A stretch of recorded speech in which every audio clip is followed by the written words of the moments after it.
সেটা এখন না, ওটা পরবর্তীতে।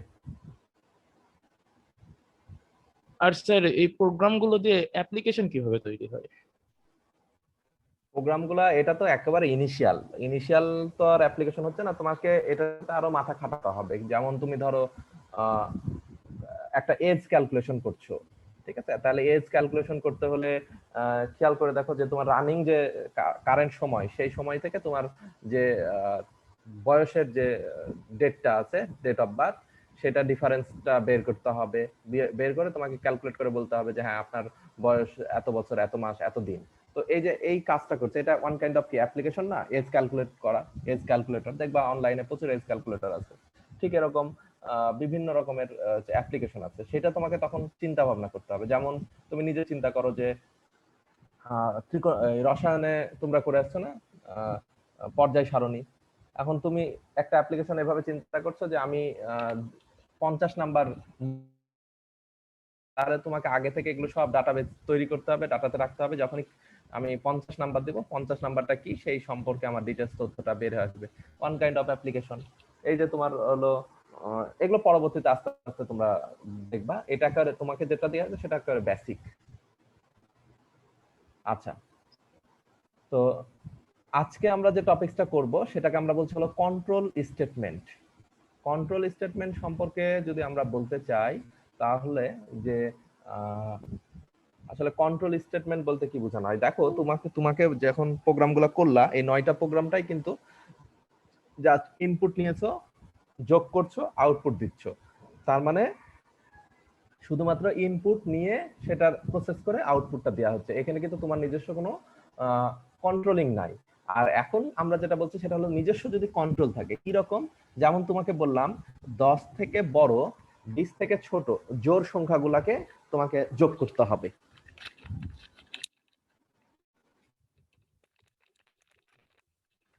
10 থেকে বড়, 20 থেকে ছোট জোড় সংখ্যাগুলাকে তোমাকে যোগ করতে হবে। তাহলে তুমি দেখো যে কোনো সংখ্যাকে তুমি নিতে পারছো না, তুমি 2 নিতে পারছো না, 5 নিতে পারছো না, ইভেন 9 নিতে পারছো না। 10 থেকে বড় বলেছি, তার মানে 10ও নিতে পারছো না। তাহলে এখানে তোমাকে কিন্তু একটা কন্ট্রোল চলে আসছে যে তোমাকে জোড় সংখ্যা নিতে হবে। ইভেন 11 তুমি নিতে পারছো না, নিতে হচ্ছে কত? 12।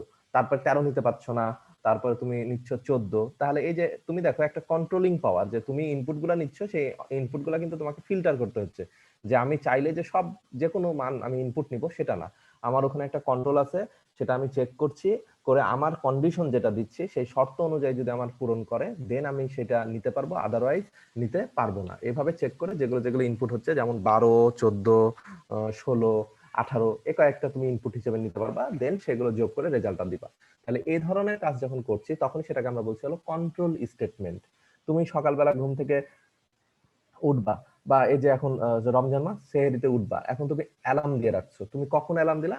রাত 9টার সময় অ্যালার্ম দিয়ে রাখছো যে আমি 3টার সময় ঘুম থেকে উঠবো।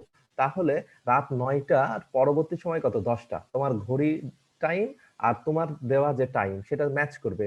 ম্যাচ করলেই কিন্তু অ্যালার্মটা বেজে উঠবে। তাহলে পরবর্তী সময় হলো রাত 10টা। রাত 10টা আর তোমার দেওয়া টাইম হলো 3টা। সেম কিনা? যদি সেম হয় অ্যালার্ম বেজে উঠবে, সেম না হলে ওয়েট করবে। তার পরবর্তীতে আবার যাবে রাত 11টা, সেম হলে বেজে উঠবে। তার পরবর্তীতে রাত 12টা, সেম হলে বেজে উঠবে। তার পরবর্তীতে 1টা, 2টা, যখনই 3টা ম্যাচ করছে, দেখো তোমার অ্যালার্মটা বেজে উঠছে। তার মানে কি? তুমি একটা কন্ট্রোল করছো, তুমি একটা কন্ডিশন দিয়ে, শর্তটাকে দিয়ে তুমি সেটাকে কন্ট্রোল করছো। এই ধরনের কাজ যখন করি, তখন সেটাকে আমরা বলি হলো কন্ট্রোল স্টেটমেন্ট। তো এই কন্ট্রোল স্টেটমেন্টের কয়েকটা ওয়ে আছে। যেমন কিছু আছে ব্রাঞ্চিং কন্ট্রোল স্টেটমেন্ট। ব্রাঞ্চিং মানে হলো শাখা থাকবে, এটা করলে ওটা হবে, ওটা করলে সেটা হবে, সেটা করলে ওটা হবে, এরকম যখন হবে একটার সাথে আর একটা কানেক্টেড, তখন ব্রাঞ্চ বলি। এবং লুপিং, একটা হলো লুপ, মানে কন্টিনিউয়াস চলতে থাকবে। যেমন তোমরা দেখবা টেলিভিশনে ব্রেকিং নিউজ, অমুক জায়গাতে একটা দুর্ঘটনা ঘটেছে, এটা কিন্তু দেখবে একবারই যে শেষ তা না, ওই ব্রেকিং নিউজ আবারও চলতে আছে বারবার। তাহলে এটাকে আমরা বলতে পারি যে লুপ।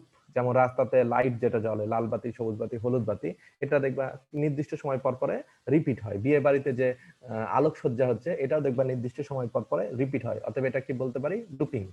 আচ্ছা, এরপরে আছে জাম্প। জাম্পটা হলো যে যখন তোমার কোন একটা জায়গা থেকে আরেক জায়গাতে মুভ করতে হবে, এক জায়গা থেকে আরেক জায়গাতে মুভ, তখন শর্ত পূরণ হয় নাই, সঙ্গে সঙ্গে আরেক জায়গাতে মুভ করতে হবে। এরকম মুভমেন্টের ক্ষেত্রে জাম্পিংটা আমরা ব্যবহার করে থাকি। তো এগুলো সবগুলোই আমার এক একটা কন্ট্রোল স্টেটমেন্ট। তো আজকে আমরা ব্রাঞ্চিং কন্ট্রোল স্টেটমেন্টটা সম্পর্কে জানবো। ব্রাঞ্চিং কন্ট্রোল স্টেটমেন্ট হলো 4 প্রকার। সেই 4 প্রকারের ভিতরে সর্বপ্রথম যেটা আছে সেটা হলো ইফ, তারপরেরটাকে আমরা বলি হলো ইফ এলস, তারপরে আমরা পরেরটাকে বলি ইলস ইফ, আর তারপরেরটা হলো সুইচ। এই 4 প্রকারের ব্রাঞ্চিং কন্ট্রোল স্টেটমেন্ট আছে। আমরা ধাপে ধাপে এগুলা সম্পর্কে ধারণা নিব। সর্বপ্রথম যেটা আছে সেটা হলো ইফ ইফ কন্ট্রোল স্টেটমেন্ট। তো ইফ কন্ট্রোল স্টেটমেন্টটা যেটা আছে, ইফ এর বাংলা যদি আমরা বলি যদি, ঠিক আছে। তো দেখো আমরা কিন্তু এই যদি বলে অনেক কথা বলি, যদি কালকে বৃষ্টি হয়, যদি কালকে এরকম কিছু একটা হয়, যদি ওটা হয়। তো এখন যদি হলে কি হবে সেটা আমরা এখানে কন্ডিশনটা দিচ্ছি, ঠিক আছে। তো দেখো তোমার নিচে কিন্তু একটা লেখা আছে, এইটাকে আমরা বলি হলো সিনট্যাক্স অথবা ফরম্যাট, ঠিক আছে। ফরম্যাট অথবা সিনট্যাক্স, প্রোগ্রামিং এর ভাষায় বলা হয় সিনট্যাক্স। সিনট্যাক্স জিনিসটা কি? সিনট্যাক্সটা হলো ওই যে তুমি ইংলিশে পড়ে আসছো যে প্রেজেন্ট ইনডিফিনিট টেন্সের গঠন, তখন বা স্ট্রাকচার, তুমি লিখছো subject plus verb plus object, এই যে যেটা লিখলা এইটাই হলো গঠন বা স্ট্রাকচার বা সিনট্যাক্স। তো প্রোগ্রামিং এ এই ইফ এর সিনট্যাক্সটা হলো এটা, মানে যখন আমি প্রোগ্রামটা লিখবো তখন এই প্যাটার্নে লিখবো। তোমরা নেটে সার্চ দিলে বা যে কোনো সময় দেখবা যে অমকের সিনট্যাক্স। তো আমরা তো সব সময় এত প্রোগ্রাম মনে রাখতে পারবো না, তখন আমাদেরকে এভাবে শর্টে মনে রাখতে হবে যে তার সিনট্যাক্সটা কি, সেটা কিভাবে লিখতে হয়। যদি এটা তুমি মনে রাখতে পারো তাহলে দেখবা যে প্রোগ্রামটা সহজ হয়ে যাচ্ছে। অথবা তুমি দেখবা তোমার সফটওয়্যার যেটা আইডি যে প্ল্যাটফর্মটা ব্যবহার করছো সেখানেও ইফ দেওয়ার সাথে সাথে সিনট্যাক্স গুলো দিয়ে দিবে যে এটার সাথে এটা হবে। অর্থাৎ সিনট্যাক্সটা যদি আমরা বুঝতে পারি তাহলে ইজিলি প্রোগ্রামটা লিখতে পারবো বা ভুল হওয়ার সম্ভাবনা নাই। এন্ড সিনট্যাক্সটা কি? গ্রামার বা গঠন বা স্ট্রাকচার। সেটা হলো ইফ লিখার পরে একটা প্রথম বন্ধনীর ভেতরে আমাকে এক্সপ্রেশনটাকে লিখতে হবে, ঠিক আছে, এবং তার পরবর্তীতে স্টেটমেন্ট মানে আমার কাজটাকে লিখতে হবে এবং তারপরে সেমিকোলন দিতে হবে। দেখো এখানে কিন্তু কোনো সেমিকোলন নাই, তার মানে বুঝাচ্ছে যেটা সিনট্যাক্সটা, আমি আবারও বলছি, নিয়মটা হলো ইফ লিখার পরে আমাকে এক্সপ্রেশনটা দিতে হবে, তার পরবর্তীতে স্টেটমেন্টটা দিতে হবে। আচ্ছা, এটাকে আরেকটু অন্যভাবে যদি আমরা লিখি তাহলে আরেকটা ভাবে লিখতে পারি, সেটা হলো যে আমরা ইফ তার পরবর্তীতে আমরা কন্ডিশন দিতে পারি, ঠিক আছে। ওই এক্সপ্রেশনটাকে আমরা কন্ডিশন বলছি, আর তার পরবর্তীতে আমরা ওয়ার্ক মানে আমরা যে কাজটা করব সেই কাজটা আমরা এখানে লিখব। তাহলে আমি কি কাজটা করব সেটা হলো স্টেটমেন্ট মানে ওয়ার্ক, আর এক্সপ্রেশনটাকে আমরা বলছি হলো শর্ত। কি শর্ত দেব সেটা ইফ এর ভেতরে, এই ফার্স্ট ব্র্যাকেটের ভেতরে আমাদেরকে লিখতে হবে। এটা হলো ইফ এর যে মানে সিনট্যাক্সটা, এই সিনট্যাক্সটি একটু মনে রাখবা।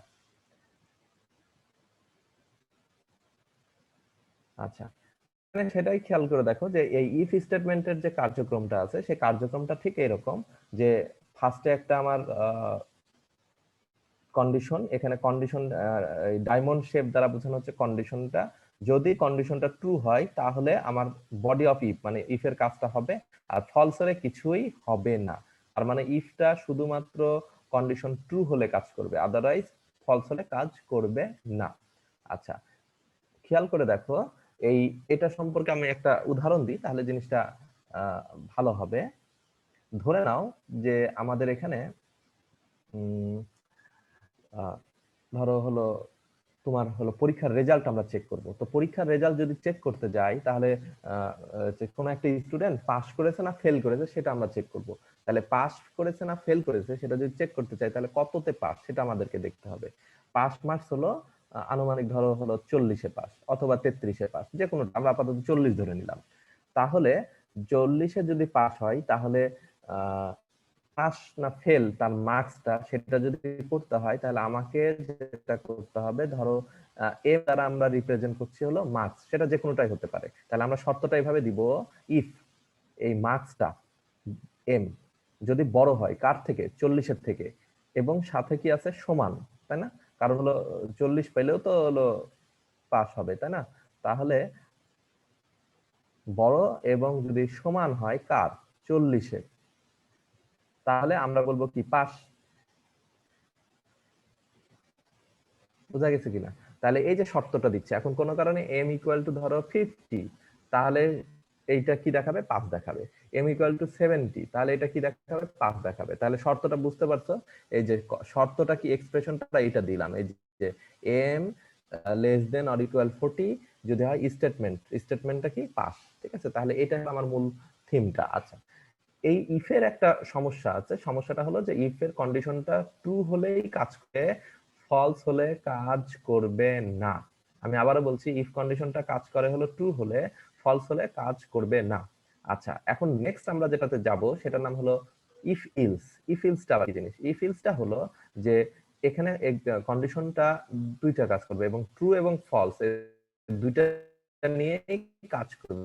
নোট ডাউন করে রাখতে পারো, ইফ স্টেটমেন্ট বা ইফ কন্ডিশনটা কাজ করে শুধুমাত্র ট্রু হলে, আর ইফ ইলস কাজ করে ট্রু এবং ফলস হলে। বোঝা গেছে? তাহলে ইফটা শুধুমাত্র কন্ডিশন ট্রু হলে কাজ করবে, আর ইফ ইলসটা হলো কন্ডিশন ট্রু এবং ফলস হলে কাজ করবে। তো এটার এক্সপ্রেশনটা দেখো, সিনট্যাক্সটা ইফ, তারপরে এক্সপ্রেশন স্টেটমেন্ট 1, ইলস মানে নতুবা স্টেটমেন্ট 2। ঠিক আছে, আচ্ছা, এখন এটা হলো এর গঠনটা। তো এখন ধরো তোমাদেরকে এইভাবে বলা হচ্ছে, যদিও তোমরা এখন ক্যাম্পাসে আসো না, তারপরেও ধরে নাও যে এখন ক্যাম্পাস চলমান। তো তোমাকে তোমার কোনো একটা বন্ধু জিজ্ঞাসা করলো, কি রে ক্যাম্পাসে যাবি কিনা? তো তোমার উত্তরটা ঠিক এরকম যে যদি আহ, আবহাওয়া ভালো থাকে তাহলে ক্যাম্পাসে যাব। ঠিক আছে, তুমি এই উত্তরটা দিলা। তাহলে দেখো কন্ডিশনটা কোনটা? ওয়েদারটা যদি ভালো থাকে, তাহলে ইফ কন্ডিশন কি হচ্ছে? ওয়েদার ভালো, তাহলে কাজটা কি করবা? ক্যাম্পাসে যাবা। এখন কোনো কারণে ধরো ওয়েদারটা খারাপ, বৃষ্টি হচ্ছে, তাহলে কি করবা? ইফ দিয়ে যদি কাজ করো তাহলে কিন্তু সেটার উত্তর পাওয়া যাচ্ছে না। ধরো আজকে বৃষ্টি হচ্ছে, তাহলে তুমি কি করবা? সেটা তুমি আর বলছো না। আচ্ছা, এখন যদি সেটা আবার ইফ ইলস স্টেটমেন্ট ব্যবহার করে করো, তাহলে কি হচ্ছে দেখো, যদি ওয়েদার ভালো থাকে, এক নাম্বার কাজ কি করবা? ক্যাম্পাসে যাবা। ইলস মানে হলো নতুবা, নতুবা কি করবা? ঘুমাবা। ঠিক আছে, তাহলে এই যে এখানে দেখো একটা তোমার মানে সেন্টেন্সটা কি হচ্ছে? সম্পূর্ণ হচ্ছে। আর ইফটাতে প্রথম শুধুমাত্র ট্রু হলে কি কাজ করবা সেটাই বুঝাচ্ছে, বাকিটুকুন কিন্তু বুঝাচ্ছে না। তো এই হলো ইফ আর ইফ ইলস এর মানে বেসিক যে ডিফারেন্সটা, সেটা ডিফারেন্সটা বুঝেছো না বুঝো না একটু কাইন্ডলি আমাকে বলো। জি স্যার, বুঝছি।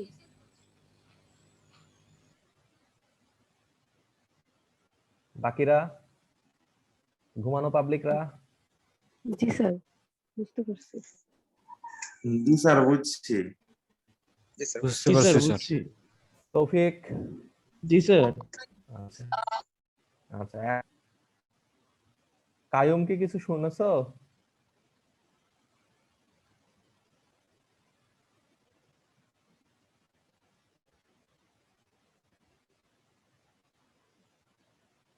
আচ্ছা, তো এখন খেয়াল করো। আসসালামু আলাইকুম স্যার। ওয়ালাইকুম সালাম। এত এত লেট কেন তোমার? আসসালামু আলাইকুম স্যার। ওয়ালাইকুম সালাম, লেট কেন তো? স্যার চার্জ নেই, ওয়াইফাই নাই, কোনো কিছু নাই, হটস্পট নিয়ে চালাচ্ছি, 9% চার্জ। আচ্ছা, তাহলে তাহলে তো মানে কিছু বলার নাই। আচ্ছা, যাই হোক, আহ খেয়াল করো যে আমরা এখন এই জাতীয় প্রোগ্রামটা দেখব, যে যে প্রোগ্রামটাতে আসলে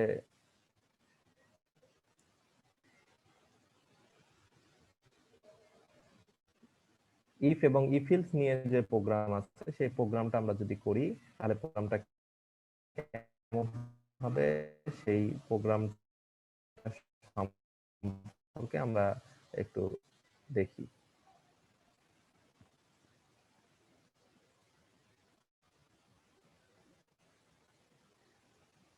আচ্ছা, তো প্রথম যে পার্টটা ছিল,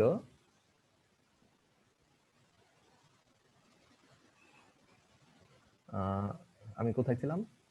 আচ্ছা, প্রোগ্রাম দেখো, এখানে দেখো ইফ ইলস এর যে মানে ডায়াগ্রামটা আছে সেটা দেখো, ইফ কন্ডিশনটা যদি ট্রু হয় তাহলে বডি অফ ইফ, আর তাহলে দেখো এখানে দুইটা কাজ করছে, ট্রু হলে একটা, ফলস হলে কি আর একটা। আর আগের বার শুধুমাত্র ট্রু হলে কাজ করছিল, এটা হলো ট্রু এবং ফলস দুটো হলেই কাজ করছে।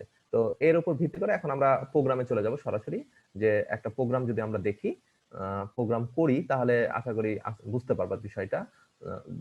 ধরো আমরা যে পাস ফেল, সেই পাস ফেলের প্রোগ্রামটাই করব। তাহলে পাস ফেলের যে প্রোগ্রামটা ছিল, সেই প্রোগ্রামটাতে ফার্স্টে আমরা কি করছিলাম, সেটা হলো যে যে কোনো একটা ভ্যারিয়েবল মার্কস নিচ্ছিলাম, এম। ঠিক আছে, তো এমটা যদি আমার হলো মার্কস হয়, এখন আমি যে কোনটা ইনপুট দিতে পারি। যদি ইফ দিয়ে করি তাহলে সেটা আমরা লিখছিলাম ইফ আমরা মার্কসটা যদি বড় হয় সমান হয় কার 40-এ, তাহলে আমরা লিখছিলাম প্রিন্টএফ পাস। তাহলে এই যে যেটা লিখলাম এটা শুধুমাত্র তোমার হলো ইফ, কিন্তু ইফ ইলস দিয়ে যদি করি তাহলে সেটা কেমন হবে, সেটা যেটা হবে ইফ এম 40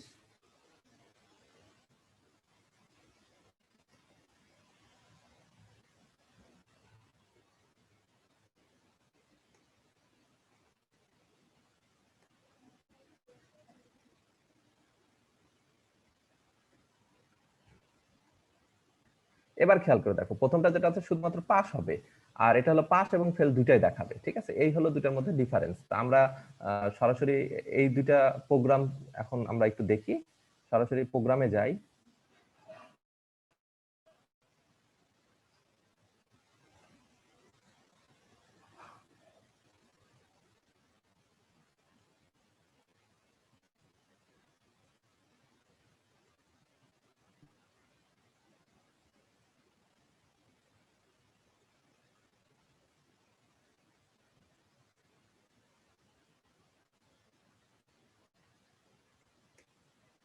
আচ্ছা,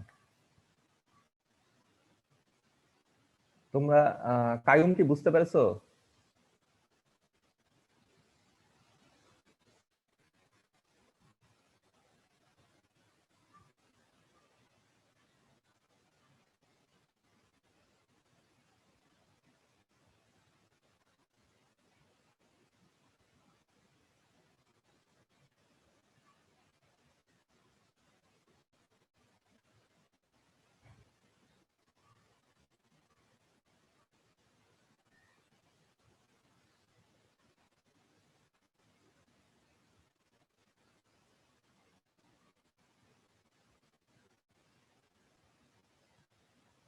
আচ্ছা, আমাদের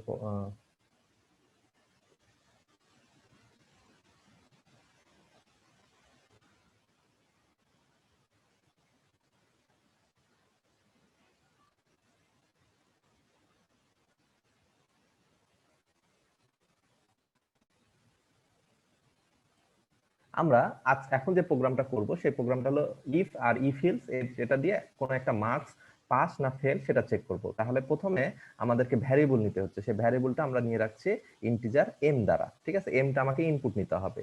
তাহলে স্ক্যান এফ, আমরা এমটাকে ইনপুট নিব। তাহলে ইনপুট নিয়ে %d কমা দিয়ে এন এম। যদি কেউ না বুঝে থাকো আমাকে দয়া করে বলবা যে আমি এটা বুঝছি না। ঠিক আছে, আচ্ছা আমরা ইনপুটটা নিয়ে নিলাম। এখন আমরা সেই ইনপুটটা চেক করব। চেক করার জন্য লিখছি ইফ, আমরা যেটা লিখছিলাম এম যদি বড় হয় এবং সমান হয়, ঠিক আছে, কার 40-এর দিয়েছি। ঠিক আছে, তাহলে আমরা বলছিলাম কাজটা হলো কি প্রিন্টএফ, আমরা এখানে লিখব পাস। আচ্ছা, আমাদের এটা হলো প্রোগ্রাম। তাহলে এই প্রোগ্রামটা যদি আমরা রান করি, দেখো স্যার সেকেন্ড ব্র্যাকেট দিতে হবে না? সেকেন্ড ব্র্যাকেট তো দিয়েছি নিচে, এই যে ইফ যে ইফে তো মনে হয় ব্যাপার করতে হয়। ও এখানে সেকেন্ড ব্র্যাকেট। আচ্ছা, যেহেতু এখানে আর কোনো কন্ডিশন নাই অতএব আমার সেকেন্ড ব্র্যাকেটের প্রয়োজন হচ্ছে না। তোমার সেকেন্ড ব্র্যাকেট কখন দিবা? যখন তোমার একাধিক কন্ডিশন থাকবে। এখানে অনলি একটাই কন্ডিশন প্রিন্টে পাস, সে তো আর অন্য কোনো কিছু এক্সিকিউট হচ্ছে না। আচ্ছা আচ্ছা, দেখো এখন সেটা হলো যে আমি এখন দিচ্ছি হলো 55, তাহলে কি দেখাবে পাস। আচ্ছা, এই প্রোগ্রামটা আমি আবার রান করছি, আমি এবার দিব হলো 15 মানে 15। তোমরা কি আউটপুট স্ক্রিন দেখতে পাচ্ছ? জি স্যার। আচ্ছা আচ্ছা, তো দেখো এখন 15 দিচ্ছি। 15 দেওয়ার পর দেখো কোনো রেজাল্ট নাই। কেন রেজাল্ট নাই? কারণ সে ফলস হলে কাজ করবে না। তাহলে মনে রাখো আমি কিন্তু ভাইভাতে ধরবো যে ইফ মূলত কখন কাজ করে, শুধুমাত্র কন্ডিশন ট্রু হলে কাজ করে, ফলস হলে কাজ করবে না। বন্যা কি বললাম বলো? স্যার ইফ শুধুমাত্র যেটা সত্যি সেটাই কাজ করবে, ফলস হলে কাজ করবে না। এটা হচ্ছে কথা। তৌফিক, জি if স্যার। else কখন কন্ডিশন কাজ করবে যদি বলো? সত্যি হয় তাহলে স্যার তৌফিক বলো ইফ ইলস কখন কাজ করবে? স্যার ইফ কাজ করবে যখন প্রোগ্রামটা সত্যি হবে, ট্রু ক্ষেত্রে কাজ করবে, আর ইফ এলস ট্রু ফলস দুটার ক্ষেত্রেই কাজ করবে। মুকসিত জি স্যার। বলো ইফ ইলস কখন কাজ করবে? ইভিল স্যার যখন ট্রু হবে ফলস দুটার কন্ডিশনে দেওয়া থাকবে হ্যাঁ তখন আচ্ছা স্যার ইভিল। ধন্যবাদ। আচ্ছা তাহলে স্যার এই প্রোগ্রাম বলতেছি যে, আপনি যে এখানে ইফ দিয়ে এখানে এম গ্রেটার দ্যান ইকুয়াল 40 লিখলেন, এখানে সেমিকোলন দেওয়ার কোনো প্রয়োজন নাই। না না না, তোমাকে আমি এটা বুঝাই ব্র্যাকেট দিয়ে সেটা যে ধরো তোমাকে বলা হচ্ছে যে তোমার বন্ধু জিজ্ঞাসা করলো কিরে ক্যাম্পাসে যাবি না, তুমি বলো যদি ওয়েদার ভালো থাকে, যে চুপ করে থেকে গেলা, তাহলে তোমার বন্ধুকে কিছু বুঝবে না। তাহলে দেখো যদি এম এর মান 40-এর থেকে বড় হয় প্রিন্ট করবা পাস, দেওয়ার পরে দেখো সেন্টেন্সটা কি সম্পূর্ণ হচ্ছে, কিন্তু এই জায়গাতে যদি সেমিকোলন দিয়ে থামিয়ে দিই তাহলে তো সেন্টেন্সটা সম্পূর্ণ হচ্ছে না। অতএব এটা তার গ্রামার নিয়ম, এখানে কোনো সেমিকোলন হবে না, মনে রাখবা। হ্যাঁ স্যার, বুঝছি স্যার। ঠিক আছে? হ্যাঁ হুম হুম। হ্যাঁ স্যার। আচ্ছা এখন আচ্ছা স্যার। এখন এটাকেই যদি ইলস দ্বারা প্রকাশ করি, ইফ ইলস দিয়ে, তাহলে কি হবে? ইলস আমি জাস্ট এখানে আরেকটা কন্ডিশন লাগাতে পারছি প্রিন্টএফ, এটা হলো ফলস এর জন্য, ঠিক আছে? এটা হলো এর সুবিধা, আমরা এখানে ফেল কথার শব্দটা লাগাই দিতে পারছি। তাহলে এবার দেখো এটা হলো পাস অথবা ফেল, যে কোনোটাই আমাকে এখানে শো করবে। আমি যদি এখন 15 দিই তাও দেখো ফেল দেখাচ্ছে, আমি যদি 95 দিই পাস দেখাবে। তো বুঝতে পারছো পাস ফেল দুইটাই আমরা এখানে পাচ্ছি। তো এরপরে দেখো যে এখানে একটা প্রোগ্রাম লেখা আছে, সেটা হলো যে write a C program to input 2 number and find maximum between 2। তার মানে দুইটা নাম্বার ইনপুট নিতে হবে। আশা করছি এ এবং বি দুইটা ইনপুট নেওয়া খুব কঠিন কাজ না, পারবা। এখন এর ভেতরে ম্যাক্সিমাম কোনটা বের করবা? তাহলে ম্যাক্সিমাম আমরা বের করার জন্য কি নিয়ম? সেটা হলো যে ইফ কন্ডিশনটা কি হবে,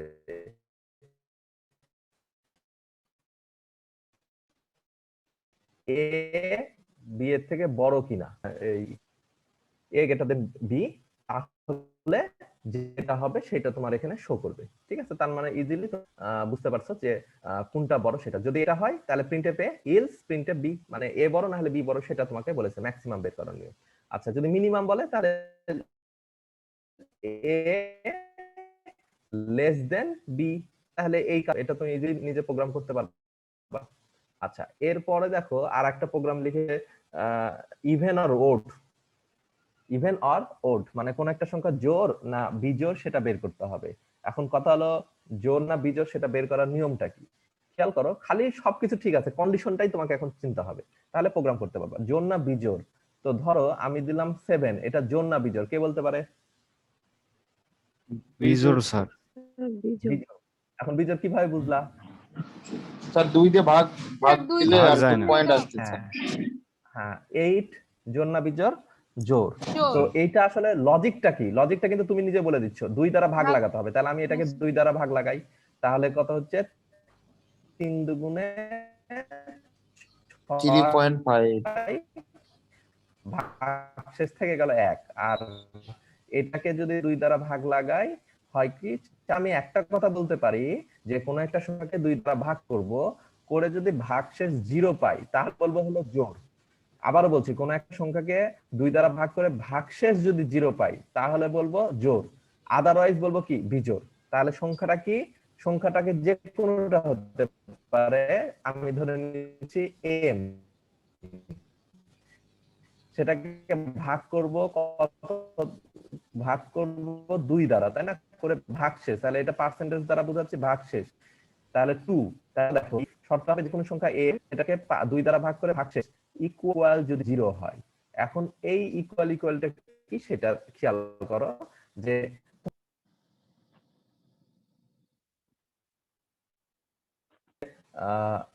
ইকুয়াল ইকুয়াল 0টা কি সেটা একটু বুঝাই।